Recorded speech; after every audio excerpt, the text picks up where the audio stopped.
Good morning बच्चों। आप सभी कैसे हैं? मैं आशा करती हूँ कि आप सभी अपने घर में ठीक होंगे। बच्चों, आज हम लोग हिंदी व्याकरण में पाठ 4 को पढ़ेंगे। पाठ का नाम है वाक्य। वाक्य किसे कहते हैं? शब्दों का ऐसा समूह जिसका अर्थ स्पष्ट होता है, उसी को हम लोग वाक्य कहते हैं। जैसे दिया है, सार्थक शब्दों के मेल से वाक्य बनते हैं। नीचे लिखे शब्दों के समूह को पढ़ें। कुछ ऐसे शब्द दिए हैं जिसको हम लोग को पढ़ना है और उसको सही बनाना है। जाता है अपने अनिल घर। जाता है अपने अनिल घर। क्या यह वाक्य सही है? नहीं। अजय को काटकर खिलाओ आम। ये भी वाक्य सही नहीं है। ये वाक्य ठीक नहीं है। इसमें आए शब्दों को सार्थक शब्द तो सार्थक हैं, किंतु वाक्य रचना में पदों का क्रम ठीक नहीं है। ये जो वाक्य दिया हुआ है, इसमें सार्थक शब्द सही है, लेकिन इसके जो रचना है कि कौन से शब्द को कहाँ पे रखा जाए, वो सही नहीं है। इसके पद सही नहीं है।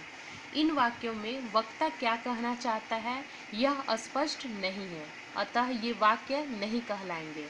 ऊपर लिखे वाक्य को यदि इस प्रकार लिखा जाए तो हमें वाक्य का भाव समझ में आ जाता है। जैसे अनिल अपने घर जाता है। अनिल अपने घर जाता है। अजय को आम काटकर खिलाओ। यहाँ दिया है शब्दों का ऐसा समूह जिसका अर्थ स्पष्ट हो, वाक्य कहलाता है। वाक्यों का निर्माण शब्दों से होता है। वाक्य के दो मुख्य अंग होते हैं। पहला है उद्देश्य और दूसरा है विधेय। उद्देश्य तथा विधेय को मिलाकर ही एक वाक्य पूरा होता है।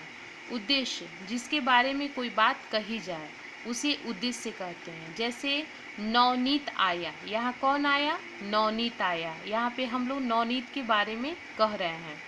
यहाँ उद्देश्य नवनीत है, क्योंकि वह हम नवनीत के बारे में ही बता रहे हैं।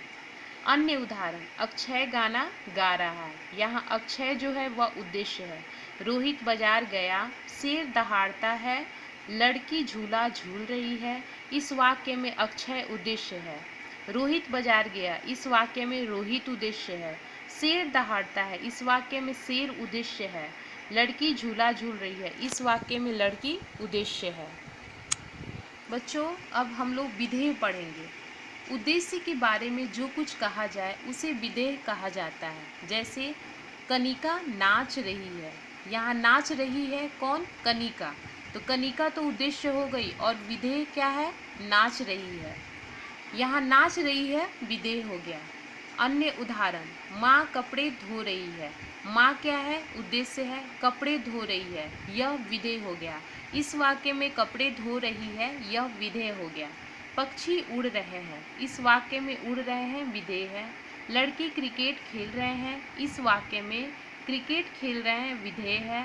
अमित दौड़ रहा है, इस वाक्य में दौड़ रहा है विधेय है।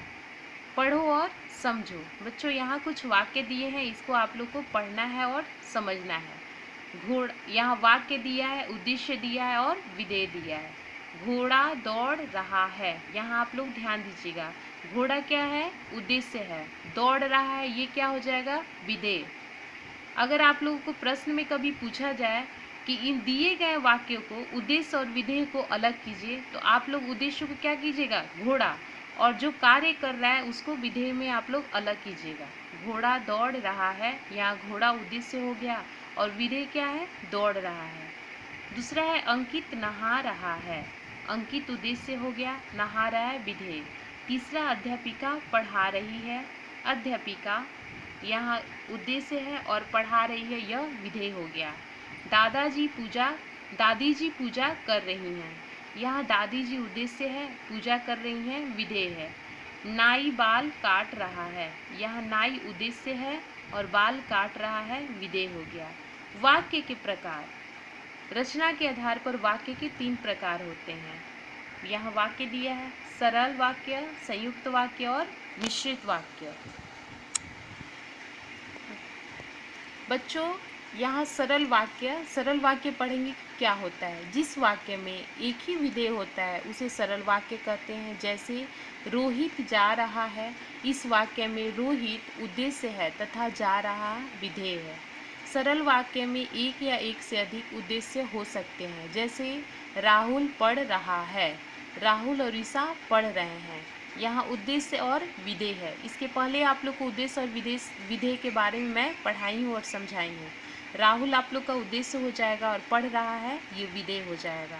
राहुल और ईशा क्या कर रहे हैं? पढ़ रहे हैं। संयुक्त वाक्य, जिस वाक्य में दो या दो से अधिक स्वतंत्र उपवाक्य हो उसे संयुक्त वाक्य कहते हैं। जैसे समानाधिकरण, समुच्चय बोधक, अव्यय, इन उपवाक्यों को जोड़ते हैं। जैसे मानसी घर से निकली और जल्दी ही लौट आई। यहाँ पे दो वाक्य हैं लेकिन इस दोनों को क्या किया गया है? जोड़ दिया गया है। मानसी घर से निकली और जल्दी ही दौड़ आई। कौन? मानसी ही दौड़ आई। नौकरानी घर पर आई लेकिन काम करके नहीं गई। यहाँ दोनों जगह नौकरानी का ही काम है लेकिन यहाँ पे इसको हम लोग दोनों शब्दों को आपस में जोड़ दिए हैं।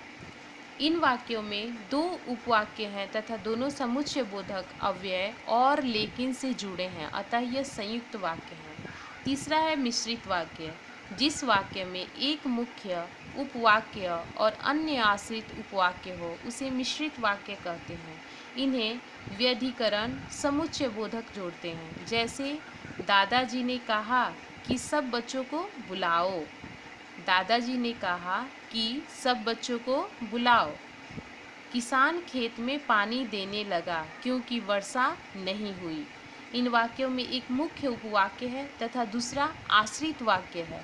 ये दोनों एक दूसरे पर आश्रित हैं। व्यधिकरण, समुच्चय बोधक शब्द की, क्योंकि इन्हें जोड़ रहे हैं, अतः ये दोनों वाक्य मिश्रित वाक्य हैं। बच्चों यहाँ पे कुछ वाक्य दिए गए हैं जिसको आप लोग पढ़िए और समझिए। याद रखने योग्य बातें, शब्दों के सार्थक मेल से वाक्य बनते हैं। वाक्य के दो मुख्य अंग हैं, उद्देश्य और विधेय। जिसके बारे में कोई बात कही जाए उसे उद्देश्य कहते हैं। उद्देश्य के बारे में जो कुछ कहा जाए उसे विधेय कहते हैं। रचना के आधार पर वाक्य तीन प्रकार के होते हैं। पहला सरल वाक्य, दूसरा संयुक्त वाक्य और तीसरा मिश्रित वाक्य। बच्चों अब ये पाठ मैं समाप्त करती हूँ। आप लोग इस पाठ को फिर से खुद से पढ़िएगा और समझिएगा। इसके प्रश्न के उत्तर मैं आप लोगों को बताऊंगी और समझाऊंगी भी। धन्यवाद।